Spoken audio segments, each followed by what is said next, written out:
Today we're going to talk about 10 tips for beginner level filmmakers.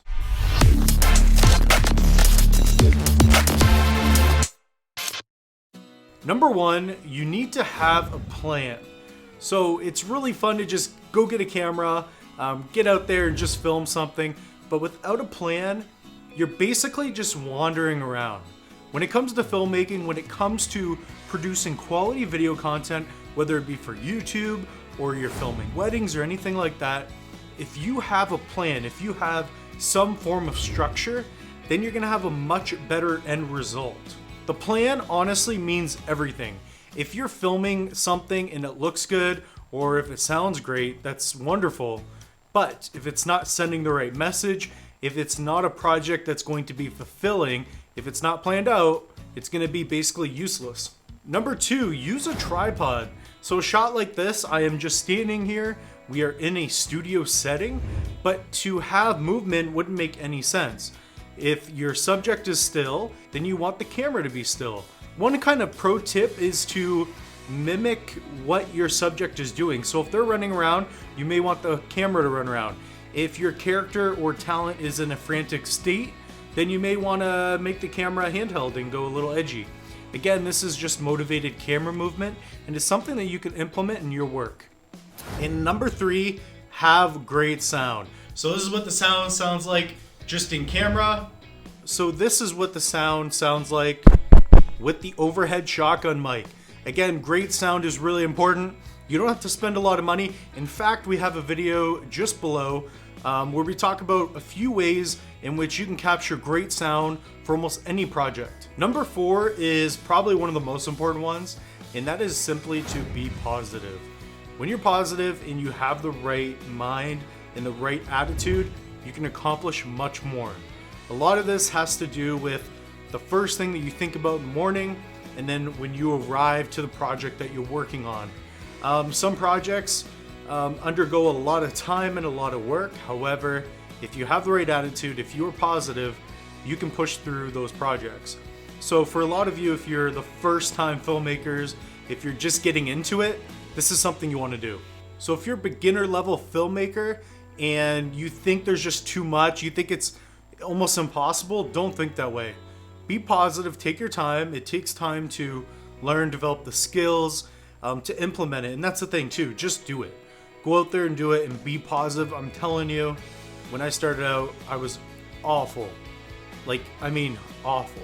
Number five is working with other people, finding a partner, having other individuals that you can not only learn from, but maybe you teach, you inspire as well. Now, it would take a long time for me to get in exactly why, but going back to number four, being positive can also reside from having good partners and people around you. This is important for many levels. Having a good partner is going to help you out with a few things. They're going to help you expand. They're going to help you stay on your plan, stay on that path. And you're also going to be able to grow. And working with other people, if you need a piece of gear, you can contact them. Find different partners. They're also going to talk about what you're doing. Everybody talks, everybody's going to chat. But again, have some partners that you can work with. Maybe your video skills or photography skills or design skills can elevate what they are doing. So for example, if you like filming, a lot of people find the lighting, the sound, the video daunting. So you can take those skills and add value to them. Just remember, a way to make money is just to add value to other people. Again, if you're struggling maybe finding some work or whatever it is, go find some people that may need your service. Number six is to think bigger. What do I mean by that? You don't have to go out and make a movie. You don't have to do a feature film. It doesn't have to be anything that you don't feel comfortable with right now. But you do need to think bigger in terms of what you're doing now. If you are not satisfied with what you're doing, if you find that it's not working out, it's probably because you're not thinking bigger. A lot of times you don't know if it's going to work out until you do it. The reason that, if you see somebody who's, say, doing all these big time projects, it's because they built up the confidence to be able to do that, and they know how to do it through experience. For example, I produce a lot of online video courses. When I first started, I thought it was ridiculous. I'm like, this doesn't make any revenue. It's not working. I don't know how this works. It takes me so long. But now I can do it in about 1/8 the time, and it's much better through experience and just the fact that I believe in it because I have achieved in it. And you only do that by failing and through experience. But again, you have to think bigger. And if I would have thought bigger, I mean, in essence, nothing has really changed even in what I'm doing in my career. The only thing that's changed is just the way I see things now. It's a perspective. So if there's any advice for young photo people, like photography, video people, think bigger from the beginning. You don't have to start small. If you want to do, real estate, photography or video, go out there and go to some realtor who is doing $1 million homes. You could do it. If you fail, who cares? You'll learn. So think bigger. Number 7 is going to be time management, not paying attention to the time that you have right now. So a lot of this is going to be what Jim Rohn talks about as majors and minors. So a lot of what we do, we spend major time on minor things and we spend minor time on major things. So think about that. So next time you're sending out an email and you're thinking about it for 50 minutes, you're wasting a lot of time on a small task.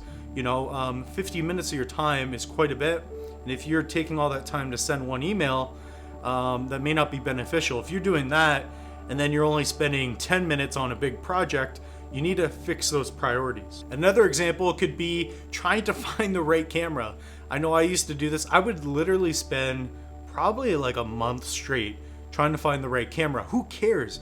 Get it close. You know what to do. I'm going to tell you right now. Get a camera that shoots good resolution. Get the best dynamic range possible, preferably over 12 or 13 stops, and then get something that records for a long period of time.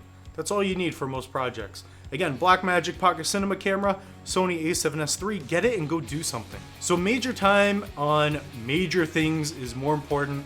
Don't waste your time working on small tasks that aren't going to help you. Deep down, you know inside what's going to help you out the most.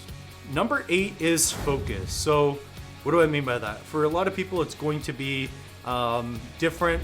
For me, focus is when I have a quiet environment where I could make videos like this, or especially when I can edit. Focus is also the ability to dive deep into something where your mind can really stay in a certain spot where you just move forward.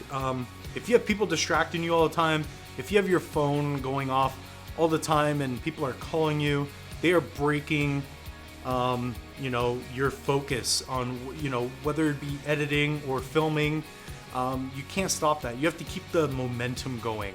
It sucks when you have to start and stop. That's not a fun thing to do, and it's really not good at all. So you need to find a way to design a path forward so that you can focus all the time, at least the majority amount of time. If I'm not focusing, I can't get anything done. So for me, it has to be a quiet spot. Maybe it's working earlier in the day or later at night. And then the other one is just maybe letting go of things that don't work out for you. So if you're on social media too much, maybe delete it off your phone or get rid of friends. Number 9 is going to be backing up footage. A good trick that I do is right when I get done shooting, I take my SD cards and I put it near my computer, and I'll put it inside of a Pelican case, and I'll put gaff tape on the card so it reminds me not to format them. Backing up your footage is very important. The best thing you can do is to get hard disk drives, so spinning discs, HDD drives, and put your footage on 2 of them and edit on a separate editing device, like a solid state drive, an SSD. So if you just have your SD cards around and you're unsure when you're, maybe you're filming or taking photos or videos for a project and you have other stuff on the card, you don't really want to be doing that. You could be messing up your footage. Just back it up right away. Back it up to 2 hard drives, and if you can, get 1 hard drive in one location and the other one in another, especially if it's a very important video. If there's a fire or theft, you can avoid that problem entirely. Number 10 is probably one of the most important ones. Especially in today's world, you need to do something that is different, and it has to be pretty captivating. Not only on a sound base, because you cannot have bad sound quality when shooting projects, but the other thing is finding a good location. You need to find a good location, something cool, something that has a good substantial amount of production value. So if you're doing these vlog videos, Maybe go to a beach, go to like, go to a different country, go somewhere where it's different and unique. What you can do, a good pro tip, go online, go on Google, Google's your friend, go on Google and type in the best locations in your city or area. If you can do that, you will be filming at unique spots equipped with really good sound. You're gonna have some of the best videos online. So again, that's all we have for you today. Don't forget, we have tons and tons of online educational videos, everything from photo, video, and design. Again, Mitchell Bouchard, I'm out.